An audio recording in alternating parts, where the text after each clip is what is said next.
It was February 1991, Moriarty, New Mexico. I was 18 years old.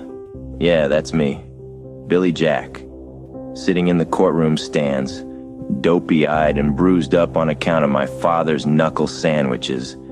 Speaking of which, that's the guy. That mullet-sporting, cross-eyed piece of work. That's my pop, Tommy. He used to tell me, do the dishes, I do the dishes, and he beats me. Go to school, I go to school, come home, and he beats me. There was no winning with that guy. After a while, I just figured every daddy gives a beating sometimes. You see that 600-pound woman shuffling to the witness stand? That's my mama, Martha May, sweet Martha. She never protected me, not once. I didn't mind, though. Morbidly obese, had the girth of a sumo wrestler, could barely get up without a crane. How was she gonna protect me?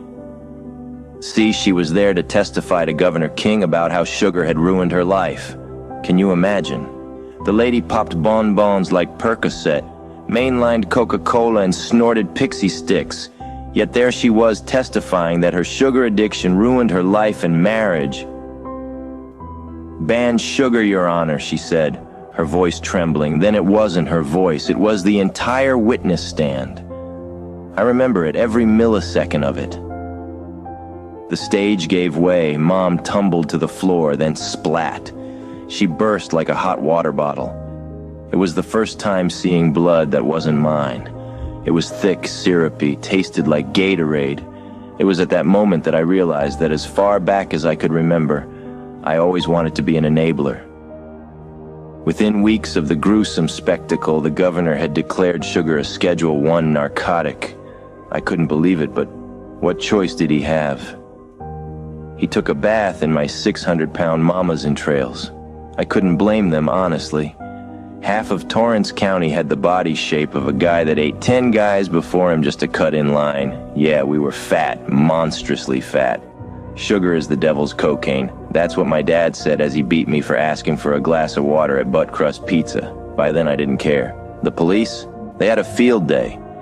Literally taking candy from a baby. Small town cops. Doesn't get more dangerous than that.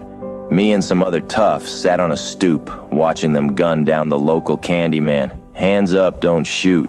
Boom, son. I remember we were all crying, watching them raid the place. Only joy we got that day was when 2 of them lit themselves on fire, along with the store and all the candy inside. Boy, those cops could dance. Didn't take long for the county to go into withdrawals. Didn't take long for the wise guys to notice. Sugar Momma Bomba, that lady. Sugar Mama didn't move for no one. It was only because Sugar Mama was too fat to move. Oversized moo-moo, football helmet, and the physical resilience of a hobo.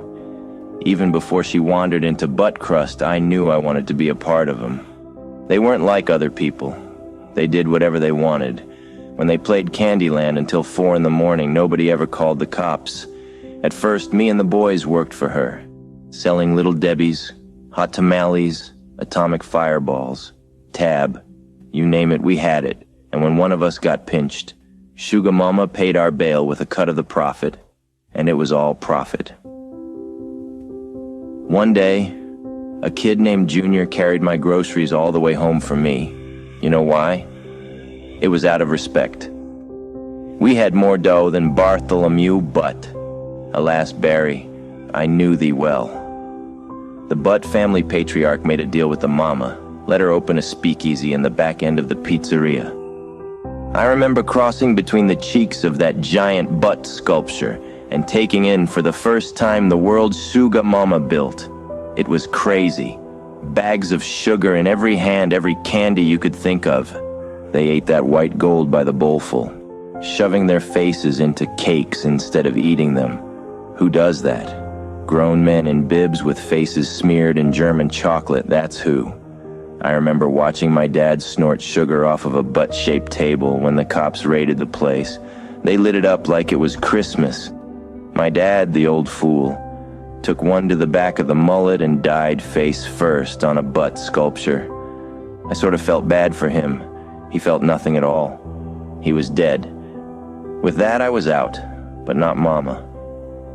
The cops raid her place, so what does she do? She makes them partners. Before long, they were shooting down all of her competition. It was a bloodbath, and the Sugar Momma Bomba couldn't stop. It was then that me and my 5 goon dogs had enough. We took a pack of Snickers and a bag of Sour Patch Kids and traded them for Thompson's submachine gun. I'd paid Junior with a handful of Snickers to lead the cops on a high-speed chase on his Huffy bicycle. He did a good job, too. Every cop in town was after him. Heard he got ran over 7 times, poor dummy. We lined up in front of Butt Crust Pizza and let them rip. It was amazing. A massacre. We turned that pizza joint into a donut shop with how many holes we put into it. 29 addicts blown away in the midst. It was then that a white flag waved, but me being a teen didn't know what that meant. Old Bartholomew Butt did the moonwalk out the door. Butt first. I later heard it was a sign of submission. I still didn't care.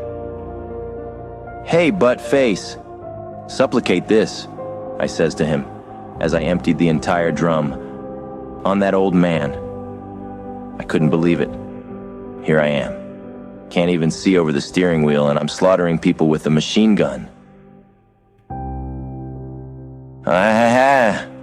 I found her inside. The Sugar Momma Bomba. She sat in her rascal scooter looking me dead in the eyes and spoke. "You're a goonie, aren't you?" I responded. "What can I say? I'm a pain in the ass." Then the mama said, "Take your ass to therapy, you're cracking up," I responded. "This ass don't crack, it kills. Assin," her famous last words. I didn't get it at the time, but later realized that assassin is just 2 asses smushed together. I remember Sugar Sugar by the Archies was playing. Her arms flailed about, dancing to the rhythm in her death throes. Powdered sugar filled the air like a cloud. Then I left as my goonies rushed in, taking everything. Anyway, what did I care? I wasn't asking for anything. They got the money, and I got Sugar Mama. Still, months after the robbery, they were finding bodies all over. Within the year, sugar was legalized on the federal level. It was weird, like everyone forgot about the Sugar Mama. Everyone except our local pizzeria. So come on into Butt Crust Pizza for a slice of history. And while you're here, don't forget to order dessert. Introducing, in memory of Sugar Mama, our extra sweet-ass shake. It's 95% sugar, 2% milk, 1.5% butt crust, 0.5% rubbing alcohol, and 1% cough syrup. You have to eat it with a spoon. Come one, come all. It's butt shaking good.